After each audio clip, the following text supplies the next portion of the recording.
Sheikh onagambye nti assalamu alaikum warahmatullahi wabarakatuh. Nagamba nti Sheikh mutugamba nti edduwa z'abafu tezikkirizibwa, naye twalaba ku TV mu Ramadani muno nga basoma edduwa ya marehemu Sheikh Muzata, ng'ate basheikhe abamanyi be baali bagisoma. Seeka ekyo kiba kiramula kitya? Omukulembeze talimba bantu be. Ekigambo kyo nabbi yakyogera newumba munene nakiddamu n'agamba nti arraidu la yakdhibu ahlahu. Omukulembeze talimba bantu be. Njagala okubategeeza nti edduwa ze tusabira abafu obusiraamu tebuzimanyi.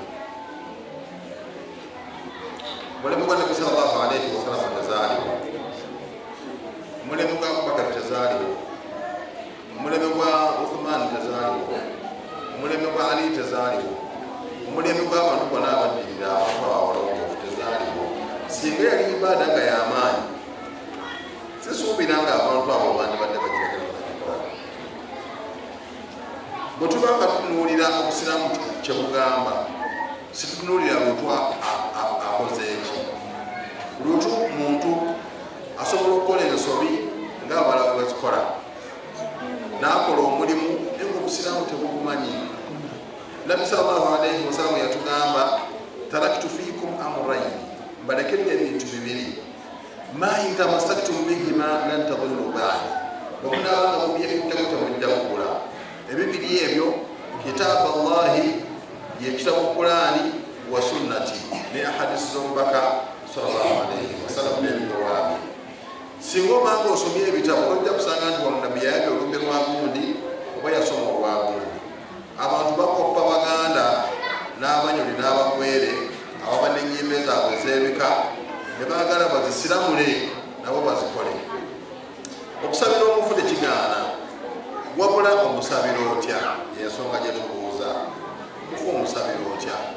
Kubanga Nabbi sallallahu alaihi wasallam yatukubiriza nnyo abafu obutabeerabira, okubeera nga buli kaseera abafu tubasabira.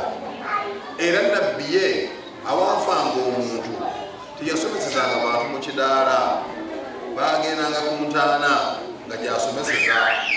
Era yagambanga abantu nti istaghfiru li akhikum, musabireko munnammwe ono Allah musonyiwe, wasalu lahu tathbita, era musabe Allah, musabireko Allah munyweze, innahu al'ana yus'al, muntu ono agenda kubuuzibwa.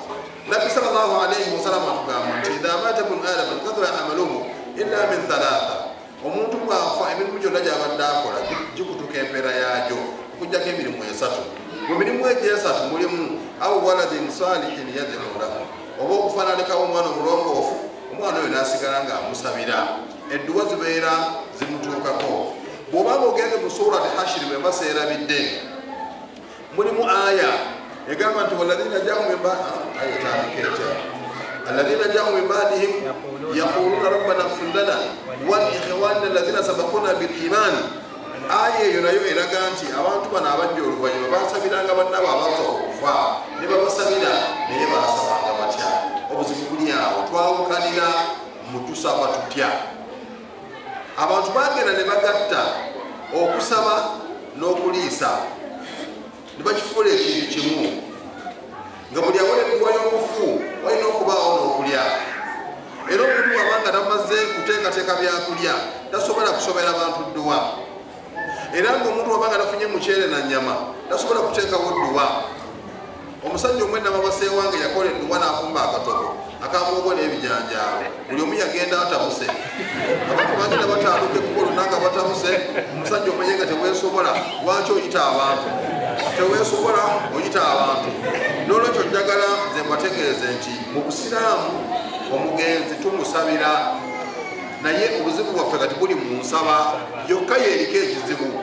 Abantu bano bonna abakuŋŋaana ne libeera tteeka basooke kumala kufumba muceere, nti dduwa babeera bagyonoonye. Asooka okuba n'obuvunaanyizibwa ku mufu okumusabira be baana be. Abalina obuvunaanyizibwa abaddewo okusabira omufu be bantu ab'ekika kye. Abalina obuvunaanyizibwa ate okuddamu okusabira omufu mikwano gye, madeswala muganda wo omusabire, genda okole ziyara we bamuziika, genda omusabire. Bwe mukuŋŋaana bwe muti, buli imaamu yenna ku jjuma asabira abafu. Oba asomye hutuba zino eza Hakan ibn Hakan, oba asomye hutuba ya lupapula, asabira abalamu n'asabira abafu. Era tekigaana imaamu okuleeta edduwa n'asabira omufu yenna gw'aba yagadde mu masijidi, tekigaana. Naye tolina wonaasanga kitabo nga kigamba nti okukuŋŋaana nti edduwa etuuka ey'omufu mulina kumala kukuŋŋaana ne mufumbawo n'emmere ne mweta n'olubaani ne mulyoka mukola edduwa n'eryoka etuuka. Bannange si bwe kiri. Bwe tunadda awo abanaku bajja kukula ababasabira. Oli bw'anaafa nga munaku ajja kufuna amusabira. Mutamanyi wanaamala kulima atunde soya, atunde choloko, agule ensawo y'omuceere, afumbe, alyoke ayite imaamu alyoke asabe. Ate bw'obanga weetegereza imaamu agenda okusaba, imaamu naye abala abafuube. Era mwagira bwati abafuube basooka n'asabira awo, muwuliranga kimu nti Al-Fatiha nga muddamu, Al-Fatiha nga muddamu, asooka babe. Olumala kati n'akukoonako omuwe lisiti eyiyo. N'otandika n'osomanga omwomu, Allahumma ighfir lahu.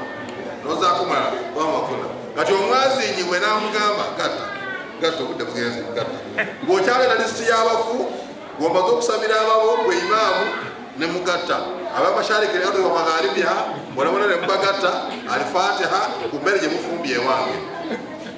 N'olwekyo twagala abasiraamu okubeera nga tubategeeza nti mu busiraamu tokola ibaada yonna nga teriiko bwino. Kubanga hadithi egamba, nabbi yagamba, man amila amalan laysa alayhi amruna fahuwa raddu. Omuntu bw'akola omulimu gwonna nga teguliiko ndagirira ya mubaka, omulimu ogwo Allah bw'aguzinga n'agumuddiza. N'olwekyo muyinza okukola omukolo nga musuubira nti omukolo ogwo mulungi gugenda kukola, naye ku nkomerero ne bigaana. N'olwekyo tubasaba abasiraamu tugoberere obusiraamu obulungi. Omugenzi si edduwa yokka nti byafunamu. Ebintu bino ebisatu kuliko n'ekirala, sadaqatul jaariya, saddaaka esigala ng'ekyaliwo. Omugenzi ono mumukolere saddaaka esigala ng'ekyaliwo.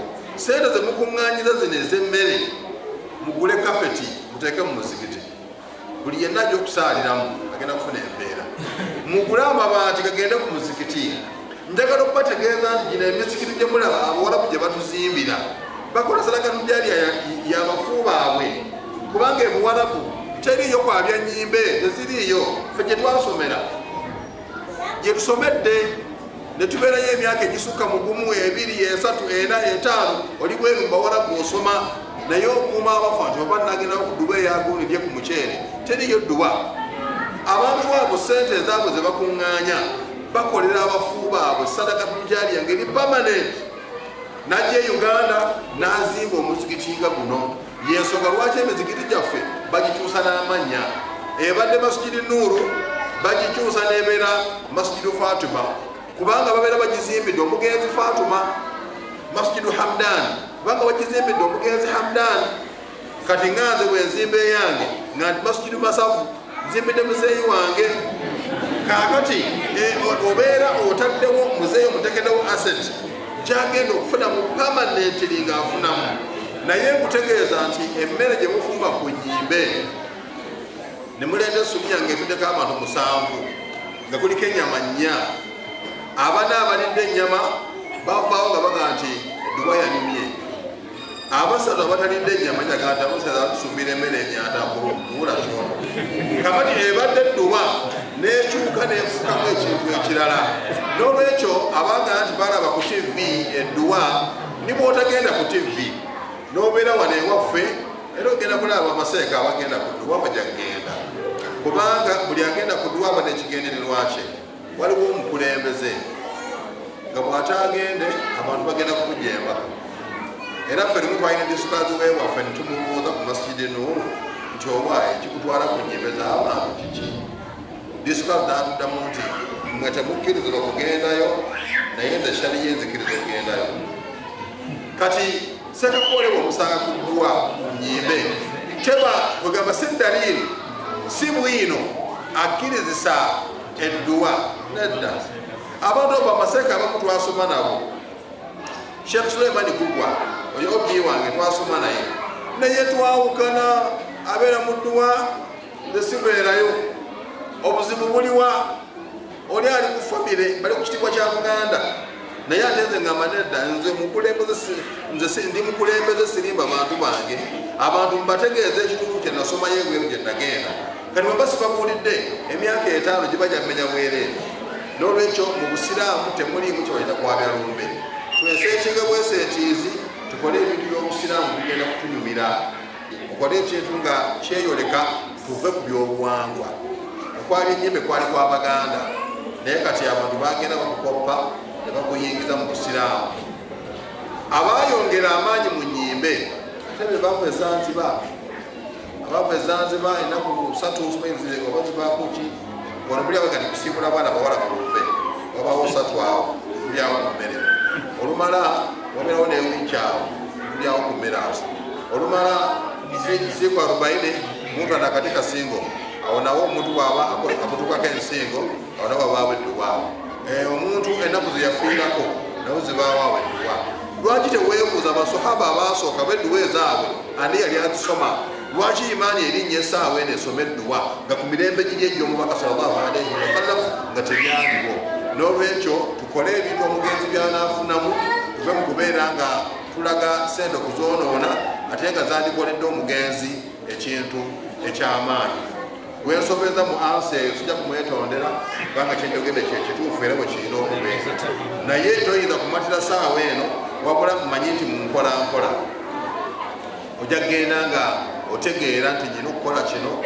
nyina okukola kino nyina okukola kino mu nsonyi wekibuuzo nkiruddeko naye nga mbadde nyina kukigaziya abantu beyongera okukitegeera era nze nayagala okweyongera okumatira era bw'anaakiddamu n'akibuuza watategedde era ngenda kuddamu kimunnyonnyole akitegeere amanye nti mu busiraamu ibaada yonna erina empagi 2 kyebayita ibaada kyokola n'ofuna empeera kirina okuba n'empagi 2 empagi esooka ikhilaasu nniya okukola omulimu ng'okukola lillah empagi ey'okubiri almutaabaa okukola omulimu ng'ogoberera nabbiga bwe yakukola ezo empagi 2 bwe zibulawo ibaada ebeeramu.